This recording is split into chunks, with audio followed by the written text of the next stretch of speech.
열매 맺는 법이라는 제목으로 은혜를 나누고자 합니다. 12월입니다. 안 올 줄 알았는데 왔습니다. 2024년도 이제 끝을 맺는 한 달이 되었는데요. 12월이 되고 시간이 흘러가는 걸 보면 정말 빠르다라는 생각을 합니다. 12월이 되면 우리가 바라는 게 뭐가 있을까 돌이켜보면요, 12월이 되면 시기상 자신을 많이 돌아보게 되더라고요. 내가 여태까지 뭐 했나 이제 돌아보게 되는데, 이 돌아보는 이 과정에서 지난주 설교 말씀의 제목으로는 좋은 마무리라는 제목으로 은혜 나눴는데요, 좋은 마무리는 어떤 마무리를 하는 게 좋은 마무리라고 했는지 기억나십니까? 좋은 마무리는 좋은 열매를 맺을 때 우린 좋은 마무리를 한다 했습니다. 또 좋은 마무리에는요, 또 새로운 시작을 할 수 있는 밑거름이 되어지고 소망이 생긴다고 말씀드렸습니다. 좋은 마무리에는 또 어떤 게 있습니까? 좋은 동역자들이 남는다고 말씀을 드렸습니다. 어떠세요? 한 주간 지나오셨는데 좋은 마무리 중이십니까? 이 12월을 좋은 마무리로 끝을 마무리해야 되는데, 그 좋은 마무리를 하기 위해서 오늘 그 좋은 열매의 그 열매를 과연 어떻게 맺을 수 있을까? 한 해를 돌아보게 되는데, 내 삶을 돌아보는 이 시점에서 나는 정말 잘 끝마무리하고 있는가 라는 생각을 하게 됩니다. 그 마무리 끝 지점에 우리가 아직 기회가 남아있다는 걸 기억하시고, 12월 한 달 동안 2024년도 아직 끝나기 직전에 그렇다면 열매가 있나 없나 돌이켜볼 때 그 열매를 찾아서 또한 열매 맺는 삶을 살아냈으면 좋겠습니다. 우리가 끝마무리할 때, 열매 맺을 때 이때가 언제인가 돌이켜보면, 저는 직장 생활할 때 이때 시기가 좀 기대가 됐습니다. 무슨 기대가 되냐면 보너스가 나오는 연말이 되어지니까 보너스가 나올 때 소망이 생기는 거죠. 와, 내가 지난 한 해 동안 어떻게 잘 지냈나, 인사 고과 받은 것들 평가받았을 때 이렇게 잘 나왔으니 좋은 평가가 있겠구나, 보상을 받는 거죠. 우리가 한 해를 돌아보면요, 나를 평가할 때 그런 좋은 보너스를 통해서 내 삶을 돌이켜보고 만족을 얻을 때가 있습니다. 내 안에 그게 참 기쁨이 되기도 하는데요, 우리는 열매라고 했을 때 그 열매를 그러면 무엇으로 평가해야 될까? 여러분은 우리 사회에서는 그렇게 돈으로, 보너스로 내가 평가되고 인사 고과로 평가돼서 좋은 평가 받는 것, 좋은 열매라고 생각하며 살아가는데요, 우리에게는, 신앙인으로서 우리에게는 과연 좋은 열매는 또 어떻게 맺어지는 것이고 열매는 어떻게 맺을 수 있을까 살펴봐야 되겠습니다. 신앙 안에서 열매는 무엇일까? 첫째는 일단은 우리가 하나님 안에서 우리 자체가 열매입니다. 누가 열매라고요? 우리 자체가 열매예요. 하나님 보시기에 우리가 많은 일을 해서 좋은 결과물들을 많이 만들어내는 것, 우리가 장사해서 많은 것들을 이윤을 남기는 것, 우리는 그것이 나를 평가한다 생각하지만, 하나님은요, 내가 만들어낸 것보다 더 귀하게 보는 것은 바로 우리입니다. 우리를 통해서 하나님께서는 만족하시는 거예요. 예수님께서 이 땅에 오신 이유가 무엇이죠? 우리를 구원하기 위해서 오셨습니다. 하나님을 모르고 자기 마음대로 살던 사람들이 하나님을 알고 하나님과 동행하며 살아가는 삶, 그런 생명을 누리는 삶을 살아가는 것, 하나님께서 이 땅에 오신 목적이죠. 예수님이 이 땅에 오셔서 우리를 구원하신 것은요, 우리를 통해서 많은 소득을 얻기 위해서 우리를 구원하신 게 아닙니다. 하나님은 천지를 창조하셨습니다. 부족한 게 없으십니다. 하나님은 우리가 드린 헌금으로 먹고 사시는 분이 아니십니다. 하나님은 우리가 많이 드렸기 때문에 더 사랑하고 우리가 적게 드렸기 때문에 덜 사랑하는 그런 분이 아니십니다. 왜요? 하나님은 이미 모든 만물을 소유하고 계신 분이시고 그것으로 인해서 부족함이 없으신 분이십니다. 그런데 주님께서 우리가 드리는 헌물에 관심을 갖는 이유는 무엇이냐면, 우리 드리는 그 헌신에 또한 관심을 갖는 이유는 무엇이냐면, 그 헌신과 그 헌물에는 우리의 중심이 담겨 있기 때문입니다. 우리 마음에 진심이 담겨 있기 때문입니다. 하나님은 그 진심을 보시는 것이지 그 양을 보시는 게 아니신 거죠. 하나님께서 바라시는 것은 바로 우리입니다. 우리의 마음입니다. 하나님 보시기에 우리가 이 땅의 열매이기 때문입니다. 하나님은 우리를 열매 삼으셔서 우리 안에 좋은 열매, 풍성한 열매를 맺기 원하실 때, 그렇다면 어떤 열매를 맺는 것이 주님께서 바라시는 열매인가? 그것은 바로 성품의 열매입니다. 우리가 주님 안에서 예수 그리스도의 성품을 닮아가며 주님과 같은 삶을 살아가는 것, 작은 예수로 살아가는 것, 그것이 이 땅 가운데 우리를 남겨두시고 주님 다시 오시는 그날까지, 또한 주님이 우리를 부르시는 그날까지 우리가 살아가는 삶의 방향인 거죠. 주님 안에서 주님의 성품을 닮아가는 것. 그렇다면 하나님이 그 닮아가는 삶의 시작점을 어떻게 살아갈 수 있도록 우리를 그 길로 들어서게 하셨는가?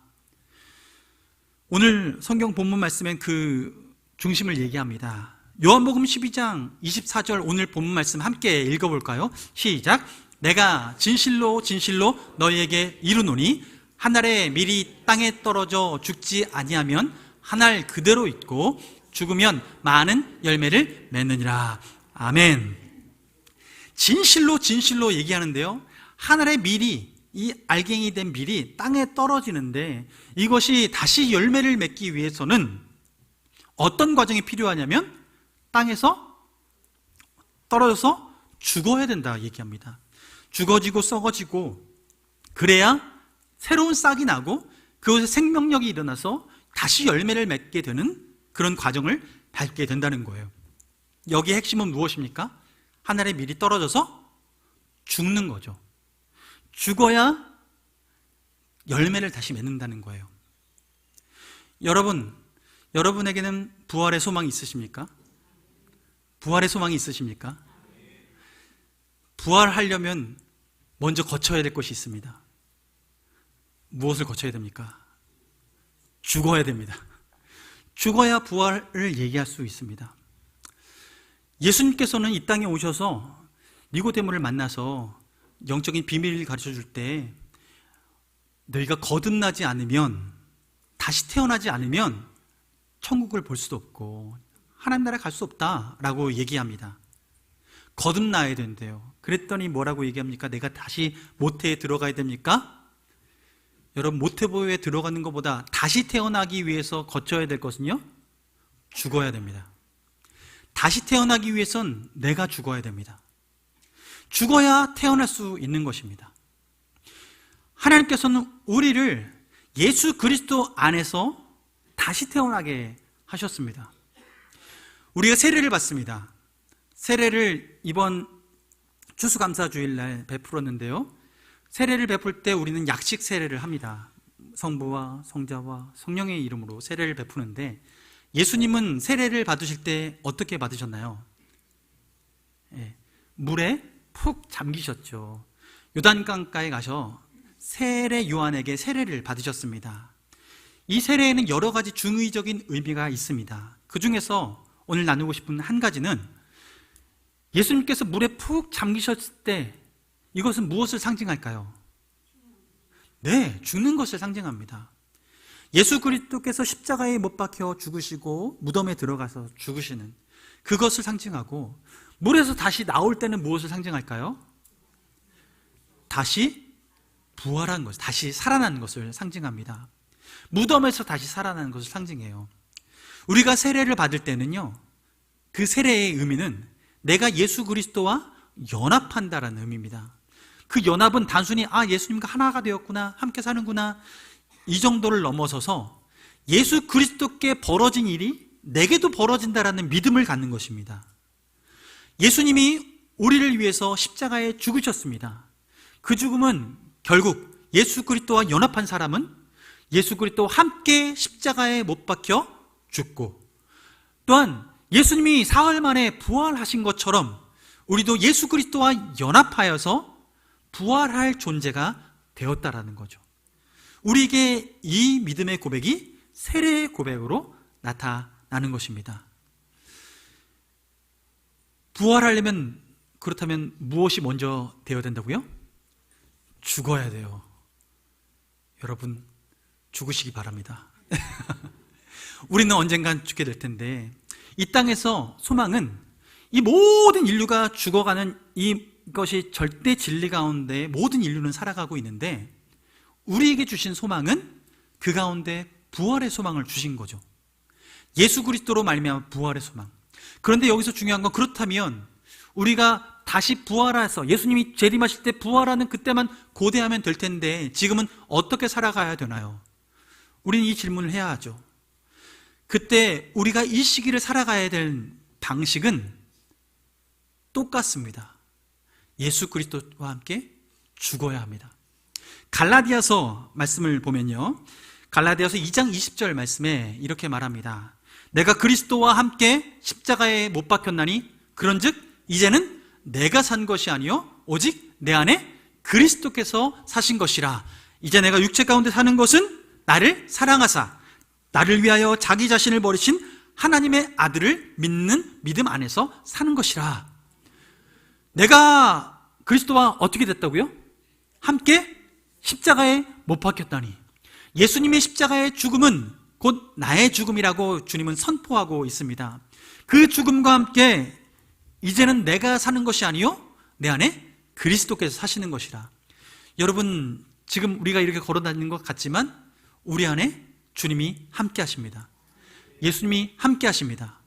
그러므로 우리는요, 입술의 말의 고백과 우리 생각하는 것과 행동들이 예수님이 바라시는 생각과 예수님이 바라시는 말, 그리고 예수님이 바라시는 행동을 하며 살아가는 것, 이것이 예수 안에서 거듭나서 주님의 자녀된 우리가 살아가는 삶의 방식입니다.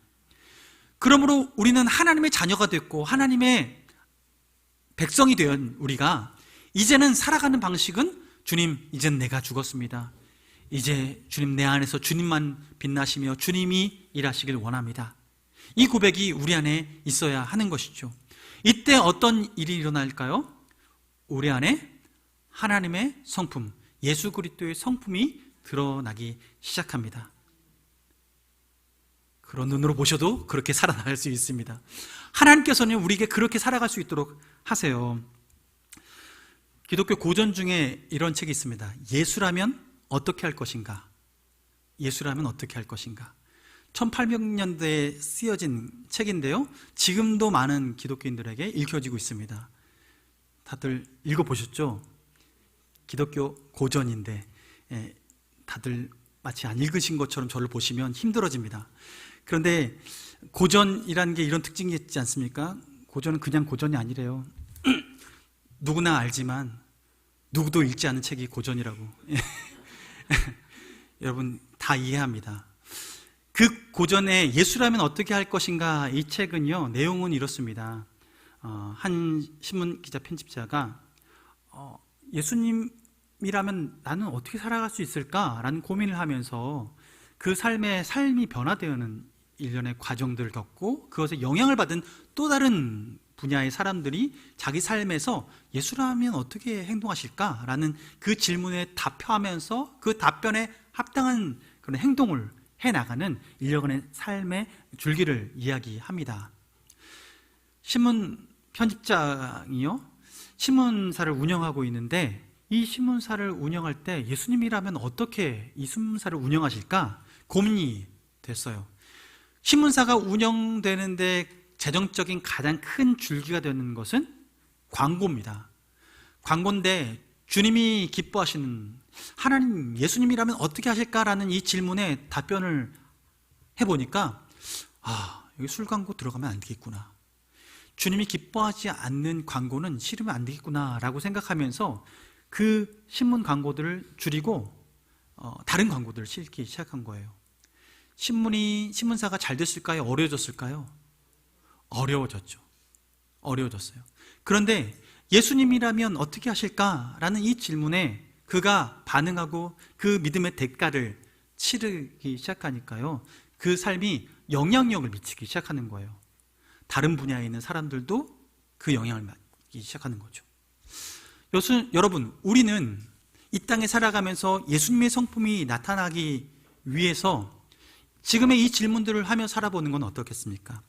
12월 한 달간 내가 살아가면서 예수님이라면 지금 이 순간에 어떻게 하실까? 라고 반응해보는 거죠. 예전에 제가 직장 생활을 할 때 저는 내근직을 했습니다. 책을 만드는 편집 일을 했거든요. 사무실에 앉아서 뭐 바깥에 별로 나갈 일이 없어요. 한 달에 한 번 책 만드는 현장 가가지고 인쇄소에 가서 책 잘 나오나 보기도 하고 그런 시간들을 보냈는데, 사무실에 있는데 어느 날 직장 동료 한 분이 저를 탁탁 치면서 누가 저를 찾아왔대요. 누가 찾아왔지? 올 사람이 없는데 하고 나가봤습니다. 문 밖에 나가봤더니요, 엘리베이터 앞에 한 분이 서 계시는데 저를 찾아오셨다는 거예요. 근데 외모를 보니까요, 머리가 스포츠로 아주 짧게 깎여져 있고 여기 문신이 이렇게 살짝 보이시면서 타투가 있으신 거예요. 이분이 왜 나를 찾아왔을까? 얘기를 들어보니까요, 제가 얼마 전에 출소한 사람인데 서울에 상경했는데 지금 돈이 필요한데 좀 도와달라는 이야기입니다. 이분이 나를 어떻게 알았나 했더니, 저희 사무실에는요, 외부에서 함부로 출입할 수 없도록 보안장치가 되어 있는데 바깥에 그래도 외부 손님이 오시면 안에 있는 사람들 전화 내 손으로 걸라고 전화번호부가 바깥에 이렇게 이름 적혀 있고 쭉 있는 거예요. 제 이름이 몇 자예요? 2자잖아요. 3자가 쭉 있는데 2자가 가장 눈에 띄었나 봐요. 제 이름을 딱 찍어가지고 지나간 사람한테 이 사람 만나게 해달라고 했는데, 마침 저를 부르셨던 분이 같이 선교회 활동, 직장인 선교회 활동하셨던 분인데 그분이 저를 찾아왔었던 거죠. 제가 이 이야기를 듣고 이분에게 그러면 알았습니다, 잠시만 기다려 주십시오. 여기서 말고 밑에 1층에 경비실에서 기다리십시오. 제가 지갑을 좀 가지고 나오겠습니다 하고 들어갔어요. 마음에 여러 가지 생각이 들었습니다. 이분이 정말 믿을 만한 사람인가? 내가 이렇게 해줘도 뭔가 유익이 될까? 그런데 지금 이 순간에는 주님이라면 이때 뭘 할까? 주겠구나 라는 생각이 들었어요. 그래서 안에서 들어가서 지갑을 갖고 나오려고 하는데 저를 찾아왔던 직장 동료분이 걱정이 됐나 봐요. 그분도 그분의 외모를 보셨잖아요. 그런데 저를 부르긴 했는데 이거 잘못 부른 건 아닌가 싶으셔가지고 뒤따라 나오셨어요. 그래서 같이 딱 나왔는데 엘리베이터 앞에 아무도 없는 거예요. 아니, 밑에 내려갔더니 경비실에 갔더니 없는 거예요. 경비실 아저씨에게 물어봤죠. 혹시 이런 분 없었습니까? 그랬더니 쫓아내셨대요. 쫓아내셔가지고 나가셨다라는 거예요. 그래서 어떡하나, 저랑 그분이요, 문 밖을 나갔습니다. 그리고 동네 그 사무실 한 바퀴를 삥 돌았습니다. 그분이 어디 혹시 있으실까 싶어가지고 찾으려고. 근데 안 계시더라고요. 다른 곳에 가신 것 같아요.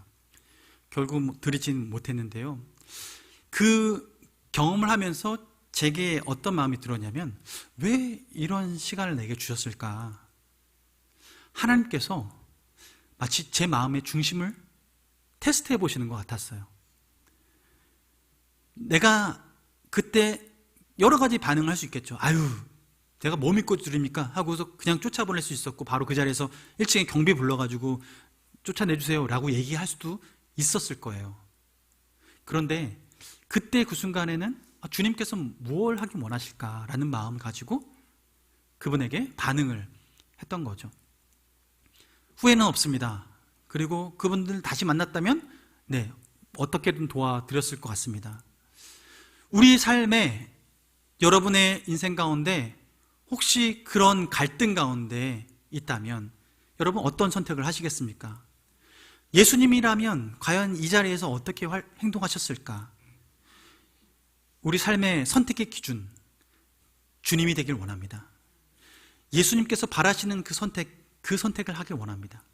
그것이 우리가 예수님의 성품을 닮아가는, 그래서 우리가 예수님으로 말미암아 하나님의 열매가 되어지는 삶을 살아갈 수 있게 될 것입니다.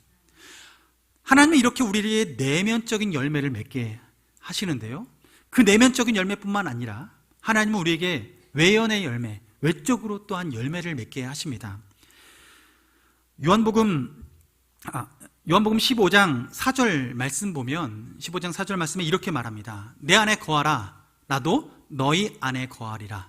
가지가 포도나무에 붙어있지 아니하면 스스로 열매를 맺을 수 없음같이 너희도 내 안에 있지 아니하면 그리 하리라. 주님께서 이렇게 말씀을 하세요. 이것이 우리의 내면적인 열매를 맺는 그리스도인이 이제는 외연적인 열매를 맺는 그런 삶을 살아가도록 우리에게 초청하신 건데요, 우리 삶의 열매, 내 성품이 변하는 것뿐만 아니라 하나님은 천지를 만물을 창조하실 뿐만 아니라 다스리시죠. 다스리시는 하나님은 우리와 함께 다스리시기를 원하십니다. 그래서 우리에게 자격을 주시고 그리고 권세를 주셨는데 예수 그리스도의 이름의 권세로 기도할 수 있도록 하셨습니다. 오늘 지금 방금 읽었던 요한복음 15장 4절 말씀에 내 안에 거하라 나도 너희 안에 거하리라 라고 말씀하시면서 가지의 비유를 하십니다. 포도나무가 가지를 통해서 열매를 맺기 위한 방법은 뭐밖에 없냐면 그 줄기에 잘 붙어 있는 거죠. 붙어 있는 것 빼고는 열매 맺을 길이 없습니다. 잘만 붙어 있으면 열매는 저절로 맺히게 되어 있습니다. 주님께서는 그렇게 가지에 붙어 있는 삶을 살아가라 라고 얘기하시면서 지금 이 본문 말씀을 하시고 난 다음에 뒤에 도전하시는 말씀이 무엇이냐면 너희가 내 안에 거하고 내 말이 너희 안에 거하면 무엇이든지 원하는 대로 구하라 이루시리라 말씀하세요. 즉 포도나무 가지에 그 잘 붙어있는 가지의 삶을 살기 시작하면 기도 응답의 열매를 맺기 시작한다는 거죠. 그 응답의 열매를 맺는 사람, 그 맺는 사람이 하나님께서 함께 하시고 하나님께서 동역하고 계신다라는 것을 만방에 표출하는 삶을 살아가기 때문입니다. 하나님 그 열매를 우리를 통해서 맺기를 원하세요. 그래서 우리가 그 열매를 맺기 위해선 주님께서 말씀하신 것처럼 내 안에 거하라 말씀하시고 나도 너희 안에 거하리라 말씀하실 때에 이것을 풀어서 너희가 내 안에 거하고 그 다음에 내 말이 너희 안에 거하라 말씀하세요. 내 말이 너희 안에 거한다는 건 어떤 의미일까요? 주의 말씀에 우리가 아멘하고 받고 그렇습니다라 받고 순종하는 거예요. 그 순종을 통해서 하나님께서는 응답의 열매를 준비하신다는 거죠. 이스라엘 백성이 출애굽하고 광야로 들어갈 때 그 난관 중에 하나가 홍해였습니다. 그 홍해를 갈 때 어떻게 했습니까? 모세에게 하나님이 지팡이를 내밀라 하셨고 지팡이를 내미는 순간부터 홍해가 갈라지기 시작했습니다. 이스라엘 백성은 그곳을 건너갔습니다. 메마른 땅을 건너갔습니다. 이스라엘 백성이 광야 생활을 하고 마친 후에 다시 약속의 땅 가나안 땅으로 들어갈 때는 제사장에게 법궤를 지게 하고 그리고 하나님의 궤를 지게 한 후에 요단 강물에 발을 내딛게 한 후에 그때부터 강물을 갈라지게 하시고 그 사이에 이스라엘 백성이 건너서 가나안 땅으로 들어가게 하십니다. 하나님께서 명령하셨을 때 그 명령에 반응하고 듣고 순종할 그때에 하나님께서는 길을 만들어 주시는 거죠. 하나님께서 그렇게 길을 만들어 주실 때 지나가는 거예요. 즉 순종은요 하나님께서 나와 함께 하신다라는 그 확신이고 그것이 표현인 것입니다. 나와 동행하시는 그 하나님에 대한 신뢰입니다. 법궤가 요단강 중간에 딱 있다라는 것은 무엇을 상징하는 거냐면 하나님의 임재를 상징합니다. 법궤는 하나님이 함께 하신다는 상징적인 도구니까요. 그 법궤가 물 가운데 요단강 가운데 딱 하고 있을 때 그때부터 위에서부터 내려오는 물길이요 딱 멈췄어요. 저 멀리서부터 물이 벽을 쌓아가지고 움직이지 못했어요. 마치 보이지 않는 하나님의 발이 꽉 누르고 있는 것처럼 꽉 눌렀을 때 그때부터 벽에 쳐서 그 위를 넘어서지 못하는 것처럼 하나님의 임재가 있었던 그곳에 어느 것도 침범하지 못하는 역사가 일어나게 된 것이죠. 하나님의 임재가 그런 은혜를 맛보게 했습니다. 응답을 맛보게 한 거죠. 그래서 여러분, 우리는 예수 그리스도를 나의 구주, 나의 하나님으로 믿고 영접한 그 순간부터 하나님은 우리를 떠나지 않으십니다. 우리와 영원히 함께 하십니다. 그렇다면 그 후부터 우리에게는 어떤 노력이 필요하냐면 영원히 떠나지 아니하시는 그 하나님을 의식해야 합니다. 그분을 의식하고 지속적으로 의지하는 삶을 살아가는 것이 가지가 줄기에 접붙임되어서 살아가는 삶의 방식인 것입니다. 주님을 의식하고 주님을 의지하고 우리 삶에 그렇게 의식하고 의지하는 삶을 살아갈 때에 겉으로 표현되는 것이 무엇이냐면 바로 기도예요. 기도를 통해서 열매 맺는 거죠.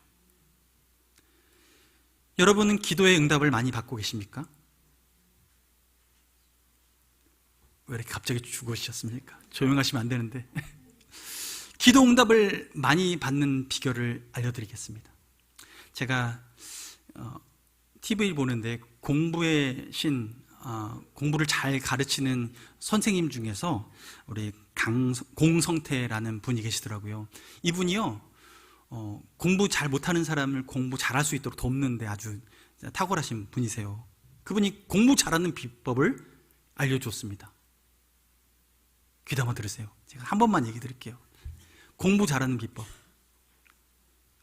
공부하세요. 공부 못하는 이유는요, 안 해요. 죽어라 안 해요. 펜을 들었다가 그냥 놓고요, 공부하려고 앉았다가도 책상 정리하느라고 1시간 보내고 하루를 보내고 그냥 정리하고 끝내고 피곤하다 하고 침대에 누워요. 공부하려고 책을 펼치니까요, 왜 이렇게 주변에 지저분한 게 많이 보이는지. 여러분, 공부는 하면 늡니다.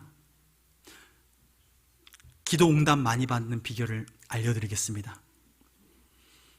기도하세요. 기도하세요. 기도 안 하니까 응답이 없는 거예요. 그냥 단순합니다. 두드리면 됩니다. 문 밖에서 두드리면, 주님의 음성을 듣고 두드리면 됩니다. 여러분, 주님께서 우리에게 두드리고 찾으라, 구하라 말씀하셨습니다. 주님은 우리에게 꽁꽁 숨겨놓고 주지 않으려고 우리에게 그렇게 우리를 숨겨놓으신 분이 아니신 거예요.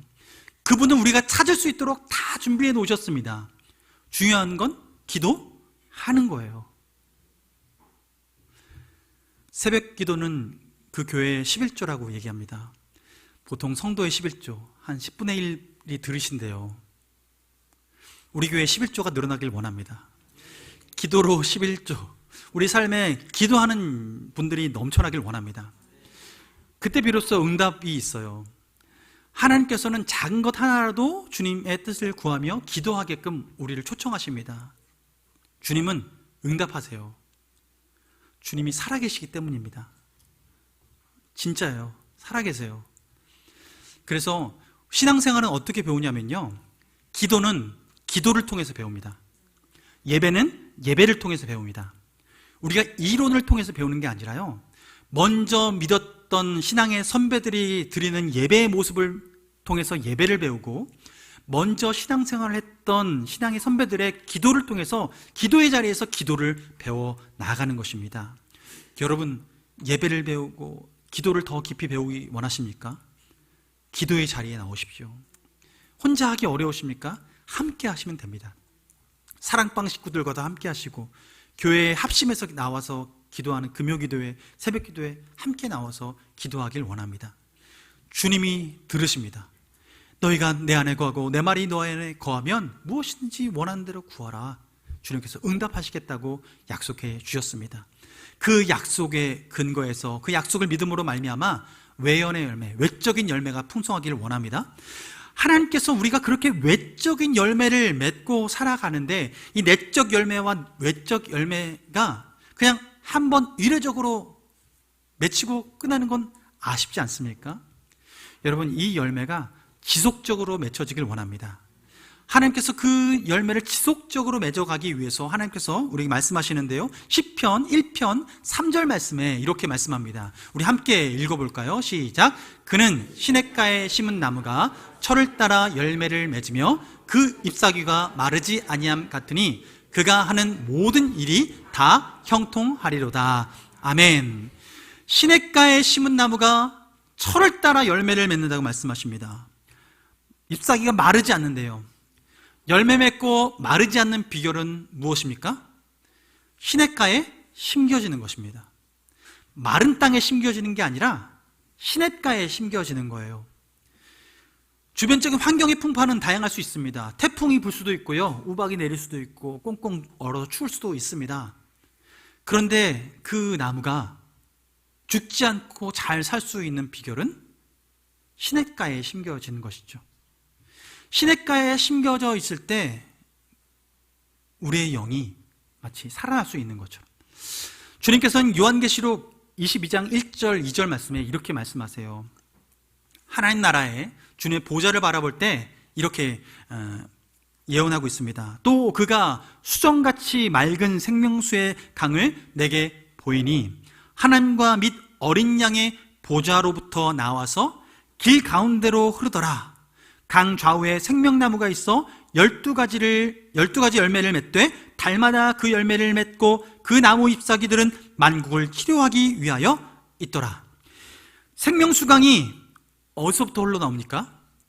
주님의 보좌로부터, 어린 양의 보좌로부터, 하나님의 보좌로부터 흘러나옵니다.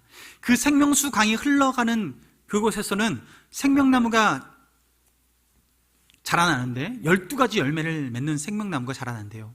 그것을 통해서 사람들이 치유받고 회복되어지는 역사가 있는다는 거죠.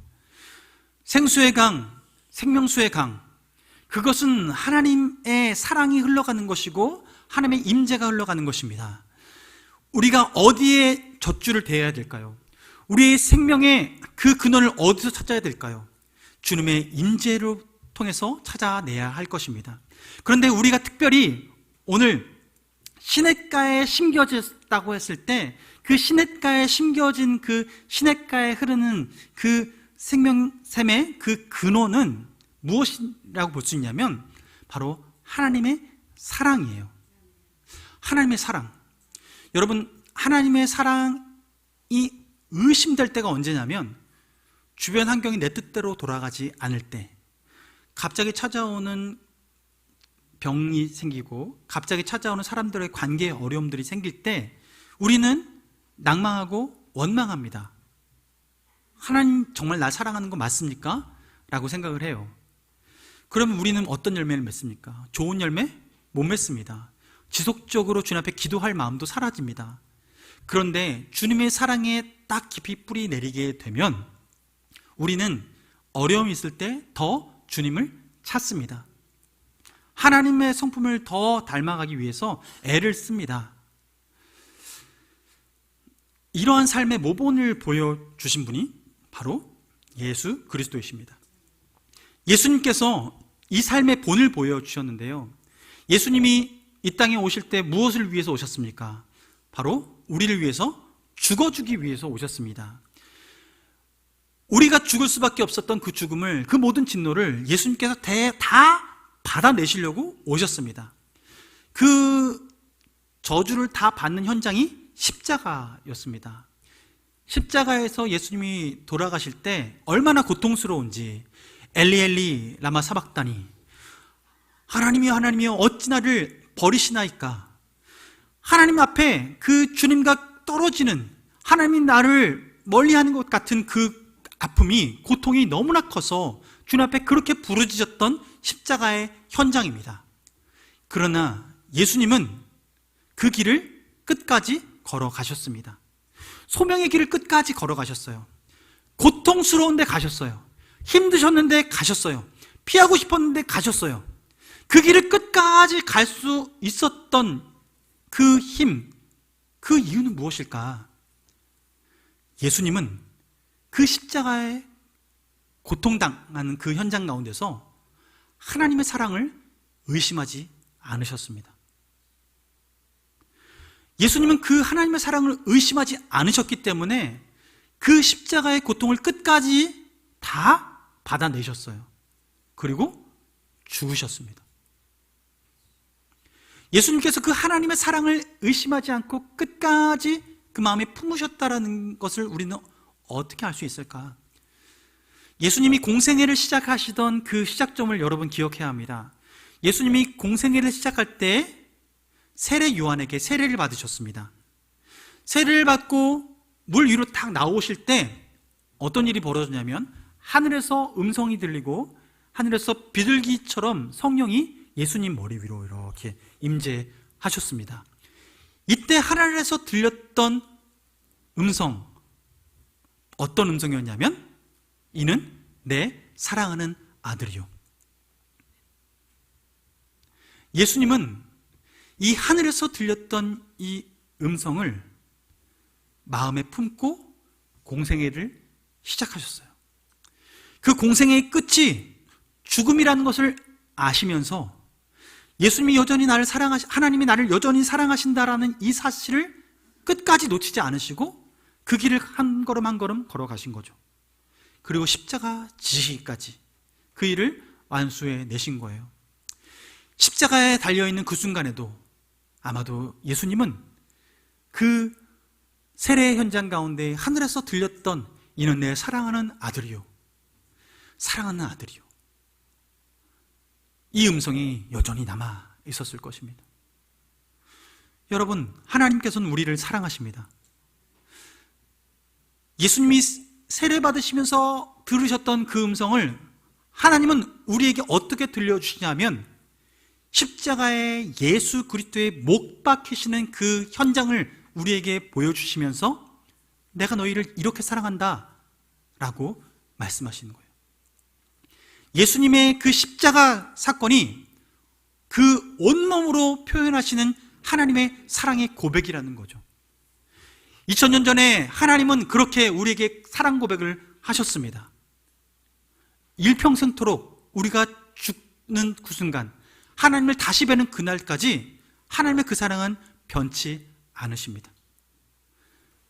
이 땅 가운데 철을 따라 태풍도 맞이하고 돌풍도 맞이하고 우박도 맞고 서리도 맞고 하는 그 시간을 보낼지라도 여전히 하나님은 우리를 사랑하십니다. 이것이 우리가 지속적으로 열매 맺을 수 있는 비결인 거죠. 말씀을 정리합니다. 12월입니다. 한 달 남았습니다.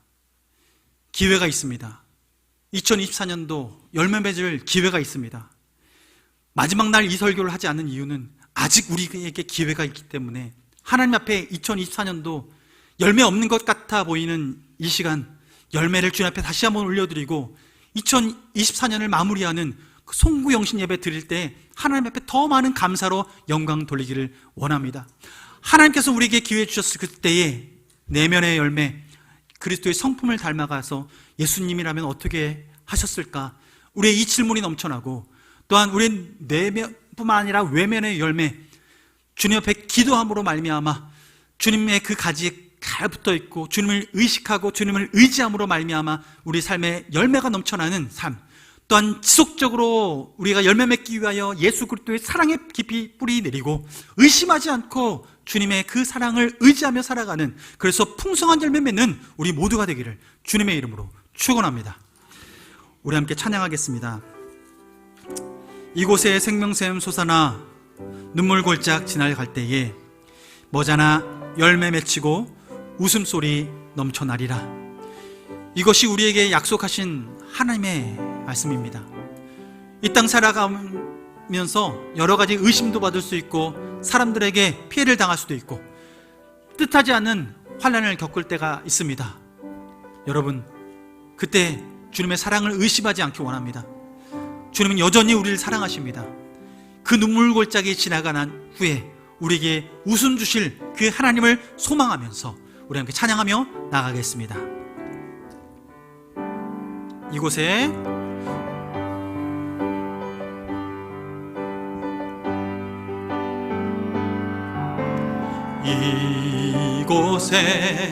생명샘 솟아나 눈물 골짝 지나갈 때에 머자나 열매 맺히고 웃음소리 넘쳐나리라. 그날에 하늘이 열리고 모든 이가 보게 되리라. 마침내 꽃들이 피고 영광의 주가 오시리라. 꽃들도 구름도 바람도 넓은 바다도 찬양하라 찬양하라 예수를. 하늘을 울리며 노래해 나의 영혼아. 은혜의 주 은혜의 주 은혜. 우리 다 같이 일어나서 처음부터 찬양하겠습니다. 이곳에 생명샘 솟아나 눈물 골짝 지나갈 때에 뭐잖아 열매 맺히고 웃음소리 넘쳐나리라. 그날에 하늘이 열리고 모든 이가 보게 되리라. 마침내 꽃들이 피고 영광의 주가 오시리라. 꽃들도 구름도 바람도 넓은 바다도 찬양하라 찬양하라 예수를. 하늘을 울리며 노래해 나의 영혼아. 은혜의 주 은혜의 주 은. 꽃들도 구름도 바람도 넓은 바다도 찬양하라 찬양하라 예수를. 하늘을 울리며 노래해 나의 영혼아. 은혜의 주 은혜의 주 은혜의 주. 이 시간 함께 기도하며 나가기를 원합니다. 주님께서는 우리에게 1년을 마무리하는 시점 가운데 기회를 주셨습니다. 지난 시간 가운데 열매 있는 삶을 사셨습니까? 더 풍성히 맺길 원합니다. 이번 한 달간에 주님, 내가 주님 안에서 더 큰 열매를 맺기 원합니다. 풍성한 열매 맺기 원합니다. 내면적인 예수 그리스도를 닮아가는 열매와 외면적으로 주님 기도의 열매, 응답의 열매를 맺기 원합니다. 아버지, 지속적으로 사랑에 깊이 뿌리내려서 하나님 주님의 사랑을 신뢰하며 끝까지 열매 맺기 원합니다라고, 주여 내게 열매의 풍성한 이번 2024년도를 허락하여 주옵소서라고 이 시간 주여 한번 부르짖고 기도하겠습니다. 주여, 살아계신 아버지 하나님, 주님의 은혜 감사합니다. 아버지 앞에 우리 마음을 들여 예배하는 이 시간, 주님 우리에게 열매를 보라 말씀하시고 열매를 맺으라 말씀하시는 주님 감사합니다. 하나님, 하늘의 밀이 땅에 떨어져 죽지 아니하면 열매를 많이 맺을 수 없다 말씀하셨습니다. 주님, 우리가 죽어져야 합니다. 주님, 죽어져야 합니다. 그래야 살 수 있습니다. 예수 그리스도 안에 성령으로 거듭나야 합니다. 아버지 하나님, 우리가 거듭나지 아니하면 하나님 나라를 볼 수 없고, 거듭나지 아니하면 주님과 동행할 수 없습니다. 아버지 하나님, 우리에게 거듭남의 그 자리를 지나갔는지 돌아보게 하신 주님 감사합니다. 하나님, 우리 인생 홀로 내버려 두지 아니하시고 다시 태어난 우리에게 영원히 함께 하시겠다고 말씀하시며, 너희가 내 안에 거하고 내가 너희 안에 거하면, 아버지 하나님, 주님 우리가 가지가 주님 줄기에 붙어있는 것처럼 하나님 우리 인생에 열매 맺는다 말씀하셨습니다. 오늘 하루도 주님을 의식하며 주님을 의지하는 삶 살게 하여 주옵소서. 하나님을 의식하며 의지하며 나갈 때 기도하게 하시옵시고, 기도를 통하여 응답하시는 하나님을 경험하게 하여 주시옵소서. 하나님, 기도하게 하여 주옵소서. 기도하는 자리를 사모하게 하여 주옵소서. 주님 안에 우리 인생이 변화되는 시간, 기도의 시간인 줄 믿사오니, 아버지 하나님, 천지를 창조하신 그 하나님께서 우리를 통하여 일하여 주시옵소서. 아버지 하나님, 이 열매가 풍성히 맺히길 원하며 지속적으로 맺히길 원합니다. 우리 환경을 따라서 하나님, 우리가 좌로나 우로나 치우치지 아니하고 하나님을 깊이 사랑하며 주의 사랑에 뿌리 내려 우리 사명을 이루나가고 소명을 이루는 삶을 살기 원하오니 주여 우리를 써주시옵소서. 주여 우리를 써주시옵소서. 주여 우리 삶 가운데에 충만한 열매 맺게 하여 주시옵소서. 아버지, 그 열매로 영광받아 주시옵소서. 아버지 주님 감사합니다. 찬양합니다. 살아계신 아버지, 2024년도 12월을 시작합니다. 한 달을 통해서 우리에게 허락하신 2024년도에 풍성한 열매 맺기 원합니다. 우리에게 주를 의식하고 주를 의지하는 마음 주시옵소서. 하나님의 사랑을 의심하지 않게 하여 주옵소서. 예수님이 일하면 어떻게 행동하실지 하나님 늘 생각하게 하시고 그에 합당한 삶을 살아갈 수 있게 하여 주옵소서.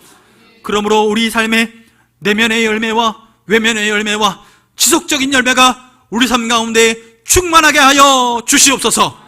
지금은 우리 주 예수 그리스도의 은혜와 하나님 아버지의 끝없는 사랑과 성령님의 내주 충만 역사하심이 예수 그리스도의 사랑에 깊이 뿌리 내리고 주님을 더욱더 의지하며 살아가고 주님을 간절히 바라며 예수 안에 거하며 살아가기로 결단하는 우리 명강교회 식구들 머리 위에, 그의 가정과 일터 위에, 온라인으로 함께 예배하며 열방 가운데 함께 동역하는 동역자들 머리 위에, 또한 지금 환난 가운데, 또한 질병 가운데, 고통 가운데 있는 우리 환우들 머리 위에 지금부터 영원토록 함께하여 주시옵기를 간절히 축원하옵나이다. 아멘.